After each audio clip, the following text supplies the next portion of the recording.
I must start with a confession that I have known Parry a little longer than I have known Bloomberg Media. Okay? So I think like a lot of people in the room, I admitted to him, I was not very familiar with Bloomberg Media. So I'll just tell you the little bit that I know and then we'll ask him the rest. So Bloomberg Media is part of Bloomberg LP, which is known mostly for its monitors. Okay, so all the financial guys know Bloomberg.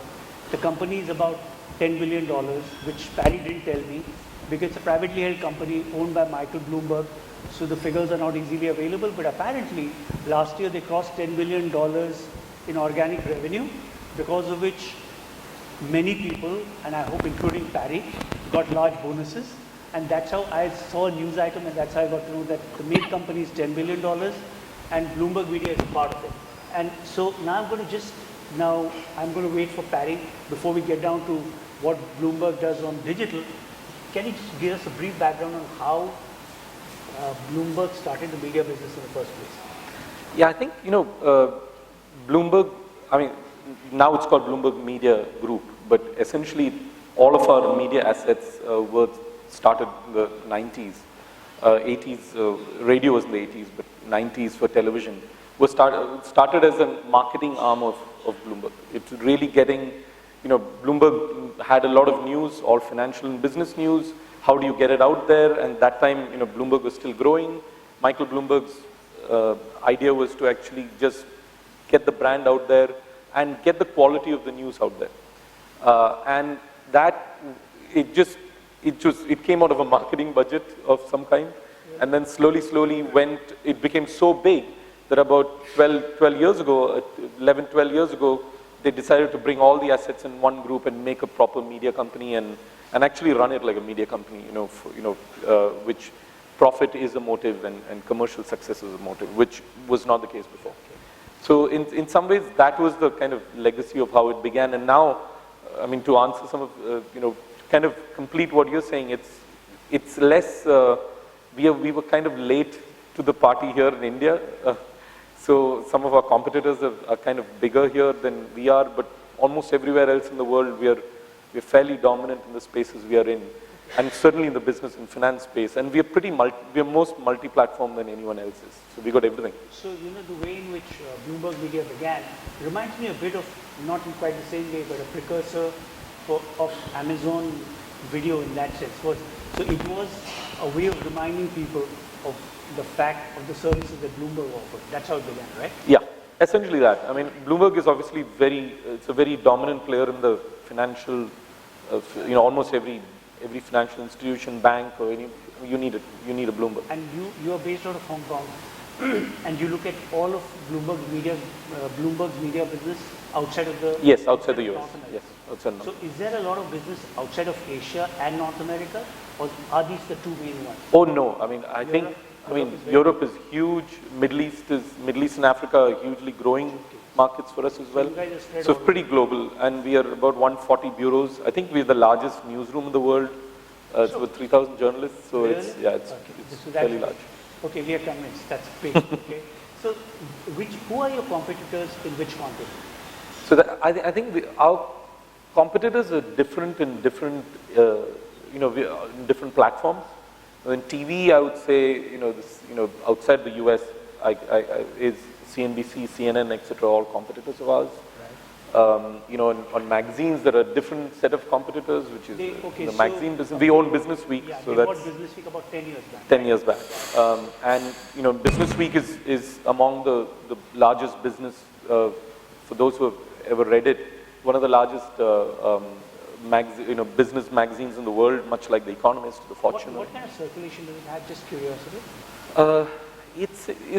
It's about 700. It's about 750,000 globally, and we have another magazine called Bloomberg Markets, which is slightly more targeted, which is for our terminal audience, our terminal customers, and that's actually a very, very highly targeted audience, and which obviously makes it a very fairly attractive one to most advertisers, because that's a very high net worth audience, So very premium now audience. that you're talking about the terminal business, do you Bloomberg have any, as Bloomberg Media, do you have any loyalty or responsibilities towards the terminal business, or they are totally? Oh, that is we look at it as the center of everything. We call it an onion peel, where you have everything, the terminal business is the center of it, and then we kind of are providing the halo around it. So in every way, that is our core business. That is and we are in a lot of ways responsible for the halo that brings to it. Of course, also we're a commercial media company, so everything that So comes it's with both. that. Yeah, it's both. So, sorry, you were telling me about your competitors Yeah. in different continents. So, and then of course, digital is, who is not a competitor in digital today? I mean, I think everyone's a competitor. And then you have these big local players. I think we had someone from Times Internet. I mean, everyone's a competitor. They are very large competitors. Digital is, to me, it is where all the growth is for us. We went behind a paywall ourselves last year. I'll come to that. But before that, so when you look at, if you just go back over the last 10 years and see what aspect of the business, what kind of growth did you expect from the television business? Can you just go back, because we're not very familiar with your company. Could you tell us more about how your digital experience grew? What are the lessons you learned along the way? What are the steps you took? Yeah, I think digital was much like anyone else. It was digital, and certainly digital video, etc., was essentially taking taking stuff from our TV and other parts of our businesses and actually putting it on and giving it for free for years. And I think we quickly became more and more nuanced about it as revenues increased. I was I think, mentioning it a few weeks back, but essentially digital revenues crossed TV for us a few years back. And I don't think it's that surprising to anyone who's sitting outside India. And I do believe at some point the economics will catch up here as well. Okay. And the thing is, we started seeing an incredible growth about 5-6 years back in revenues. And I think it became more and more targeted, and we became much more specialized for that audience. Sorry to interrupt you, but when 5-6 years back, when the surge started happening, did you see a difference in the kind of people who are watching your television and the kind of people who are consuming you online? Yeah, I think And the kind of stuff they were watching? it's definitely broader. I mean, I would say it's a much broader audience. If you go to Bloomberg.com, it's a much broader than finance and business. Of course, finance and business is our strength, but there's huge technology news.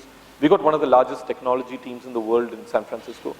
We cover technology, every aspect of technology, from devices to everything else.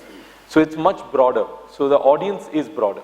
So I would say TV is still slightly more finance and business focused, whereas this has got everything. It's got politics. It's got opinion. It's got everything that. It's much broader, and also the audience sizes are much bigger. That's true. But you also, this is a trend now. If you look at all the markets that fall under you, it's the same thing that happened across markets, or were the trends? I mean, okay, so the stuff may have happened at different points in time, but was the trend basically the same? The trend was similar. Yes, it was not that. I think the timing was a bit here and there. I would say that US started. The US had a much earlier growth trajectory for digital than outside of the US, and then Europe, especially Western Europe, and then Asia and Middle East and everywhere else. I mean, you're seeing. I think the growth trajectory is the same. I think the timing is different. It's probably 1 or 2 years off here and there.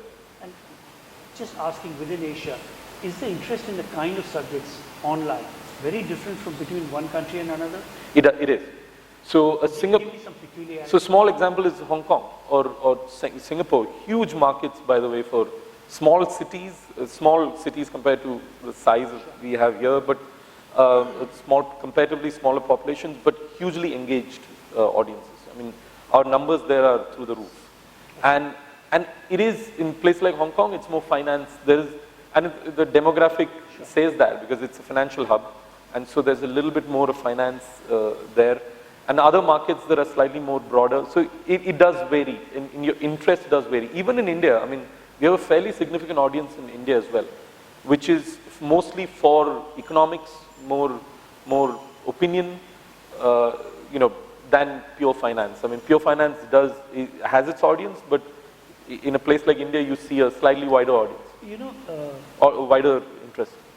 because of online, people are also, it's not just in finance and in business, we all end up reading a lot of things which we may not have read before because it's available to us. So do you find, I mean, because you've been with Bloomberg for many years, do you find that when it comes to coverage of business itself, the interest beyond finance has grown or has it reduced? I mean, is finance still at the core the way it used to be, or is there interest in many other aspects of business? I think, you know, I think it's much broader now. I think you want to know about companies now, you know, and companies not just listed on a stock exchange. I think the technology, the huge growth of technology as a genre is actually in some ways led to a broadening of overall business as a genre. So you cannot take technology, you cannot have you cannot be a business or and finance sort of you know, company, a media company, without actually covering technology in a big way, because technological disruption is kind of changed the whole story. Right. So I would say technology, I mean, it's become broader because of all these, you know, of technology and everything else. And today I don't think you can remove politics from business either. And you know, I always say as a journalist, you know, when I started out, the top 3 stories of the day, you would not get a finance story there or a business story there. Today you can, any day of the week, you can look at the top 3 stories of the day and it will have a finance story, a business story. I think that's the single biggest change in the audience for business news overall. And that's why it's grown, because it affects you or me. You know, you must, if you attended some of the earlier sessions, you would have had this thing about monetization, because the rates here are, I'm talking about generals, for general sites, the rates tend to be very low. How do things stand? So you've got a specialized site. I mean, it's a broad vertical, let's say, and you are in many countries, right? So in India, there is a sense of you can't really live by banner advertising. Okay, the rates are very low. How does it compare with the rest of the world? Because you have a scope, geographical scope, which is very vast. So again, I mean, I think it's a timeline. In the US, you're seeing a big, you're seeing sudden saturation of the ad business. Basically, I mean, it's a fairly challenged business now, being on the ads. It's the big digital, you know, startups and the big digital, you know, kind of growth that we saw a few years ago in advertising has kind of slowed down. So even the, you know, the Vices and the Voxes and the big disruptors, you know, or what you'd call the disruptors, are essentially all being challenged right now. So in that kind of environment, I mean, we are a big believer that the subscriptions business is a really strong business to be in. How did you come around to it? Why now? Because you've been running the business for a long time. I think we were late to it. I'll be honest, we were subscriptions, because many of our direct competitors were in it many years back. I think. So what kept you out of it? I think it was, for a long time, it was the broadness of your audience, you know, keeping it broad and having that audience, and frankly, you know, digital advertising is growing at an incredible clip. So you know, you always are not sure whether you want to risk this to have a growth business on here, and I think we just took the plunge, because, and I have to admit, it's better than we expected. So have you used the same model, because you have 10 articles of free, right? it's now 3. Oh, no, it's 5. 5 now. Cut it Yeah. down, right? We cut it down. Started with 10. Yeah. And then now 5. Yeah. And then I assume you go to 3. I don't think we need to, Okay. but yeah. Well, you're $35 a month, right? Yeah. That's $34.99. Yeah. That's across the world? It's across the world. We have one price everywhere. But why is that? You know, it's, in some ways, I think I would argue that we are probably the most, Bloomberg LP is the most successful subscription business in the world, because essentially the terminal is a subscription. Yeah. So and it's one price, and that has worked wonders for us everywhere in the world. I suppose we took the philosophy of that and turned it onto this. It is a premium audience. Yeah, but So if you look at it in you know, purchasing power parity terms, yeah, $34 in Europe It's- ought to be, I don't know, maybe $6. yeah. Right? I mean, here and there we do discount it, etc. But the thing is, like, I think philosophically we do believe our content, for those who consume us, do consume a lot of content across the kind of genres, I think it has a certain value, content has a certain value, and we believe that's the value of our content. Um, okay. And again, I think, I believe subscriptions is going to grow even in this market. I think we went subscription for our local partner here as well, Bloomberg Quint, and we're seeing great results for it. And I just think that as the pure ad business gets challenged, you shouldn't shy away from trying a new business model. Okay, now that you brought up Bloomberg Quint, why is your presence in India so poor? Because you're strong in many countries. I think we were admittedly a little late. We were late in. But why? I suppose we were doing so many other things, and it was not by design. I think it was just by accident. And when we did enter, I think there were pretty dominant players. I was part of one of the dominant players, CNBC, many years ago, and I know how dominant it was. It created the genre in India. Right. So you are in some ways playing catch up on some of those things. But I think the only way we can catch up and really grow is by innovation. I think the more you have to innovate yourself out of it. So that's why we got into. Why did you choose to come with Quint and Bloomberg Quint and not on your own? One, the regulations. Obviously, you're not allowed to have your own channel here, owned and operated channel here on your own TV channel. You can own only a certain percentage of it. Okay, but you haven't got the permission anyway, right? Yeah, I mean, of course, we're hoping we will get it soon. Sure. But the thing is, the point is that, and second, a very important point is that it makes sense to actually always partner someone who knows the market inside out. We cannot operate in every market on our own and actually create products which are for the. Do you have partnerships in several markets? A lot of markets in the world. So we're in the Middle East and in Turkey, which is a huge market. It's one of our oldest partnerships.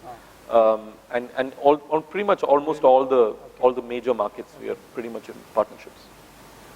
Major language markets. I think this would be the only one where you're in English, because the audience sizes are so much bigger here. To go back to pay, what would be your big? I mean, it's still early days and it's just a year. But what is the big thing?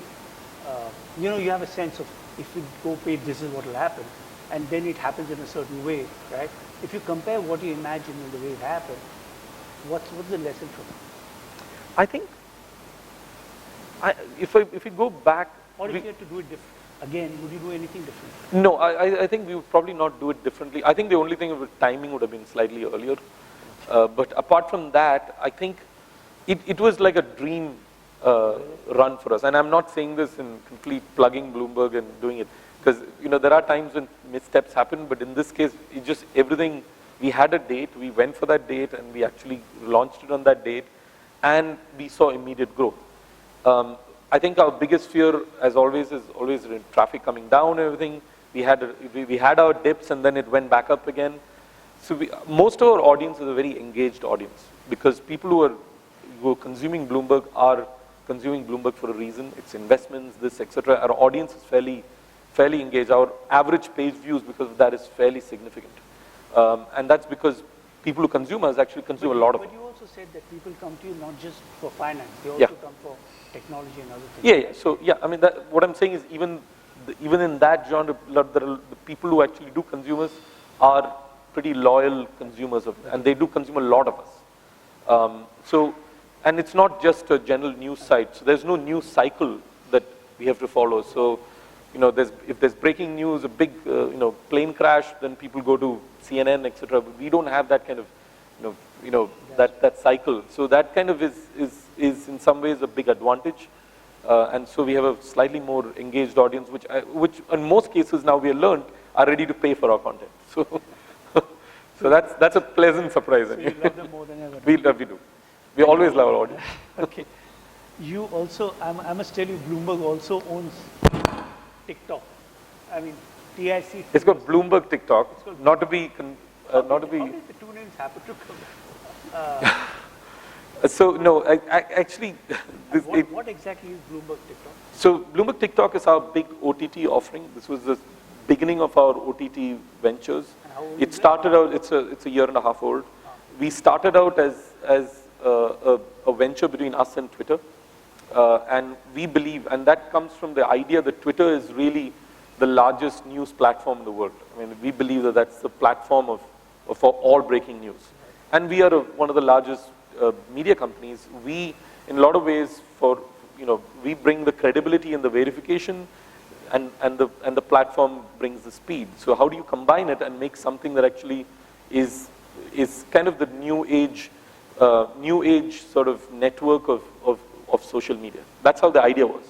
And then we went on to, and as we got more and more successful with it, we realized that actually it just really does come alive as a platform the moment there's breaking news. And there's always breaking news if you're a global company, somewhere in the world. And we... So you're using it to drive traffic to your website? No. So it's actually on its own, yeah, and we sell around it. It's profitable from word go. It's an amazing, it was an amazing... What is an advertising format on Twitter? So there are various ad formats around it.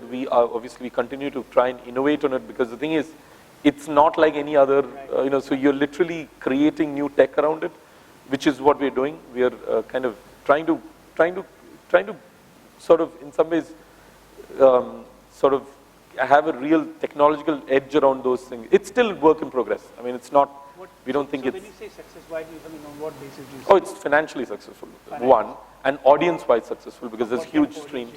So it's about 18 to 19 million streams a month. With the content we have, we have about 60 to 80 people who actually work only on this.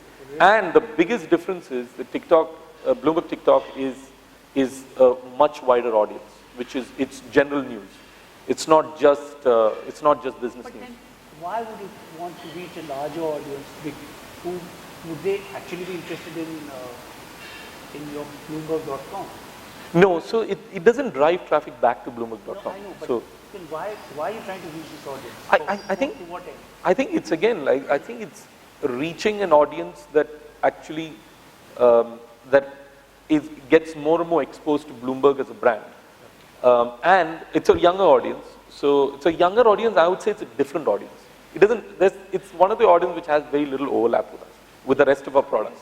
It's an experiment. Yeah. It's an experiment. So the Bloomberg TikTok is to Bloomberg Media what Bloomberg Media is to the Bloomberg Terminals business. It's a layer on a layer. It's not. I wouldn't say it's a layer. It's very much integrated into everything we do. Are you trying any other new formats like that?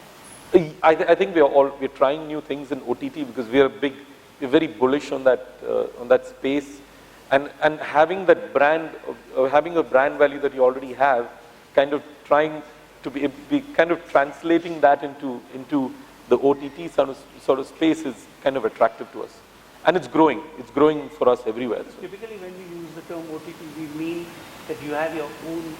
Oh, the part, yeah. Right? But here we do have our own app as well in this TikTok. For Yeah, TikTok as well. But then the intention is to be on all platforms. The intention is to be on Hulu. I mean, everywhere that you can be, and kind of different from the television screen, so to speak, and kind of do everything that is actually not and kind of experiment with formats and video formats and video content. Is the television business growing anymore? It is, but it's it's a smaller growth than it used to be. It continues to grow for us, specifically in most of these markets in Asia, etc. It continues to grow. I want to ask you one last thing before you open it up to questions.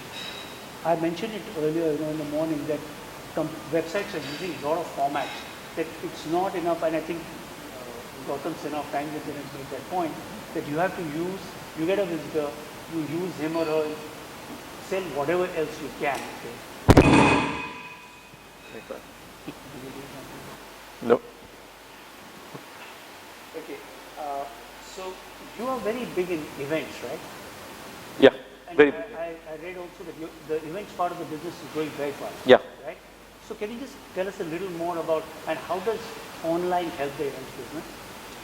I think it's all linked for us. When you're doing an event, we look at it as a content as a content platform which feeds all of our other platforms. Right. So that is feeds the television. There's content from there that feeds the television. It feeds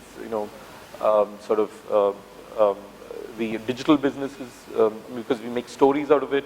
And our events are fairly high profile, and we have and a very, and they're all kind of, sooner than you think. There's a tech event, Equality Summit. In fact, we are just going to have our first event in India. We have never done it before. In October in Mumbai, it's called Equality. It's on diversity and inclusion at workplace, businesses, boards, etc.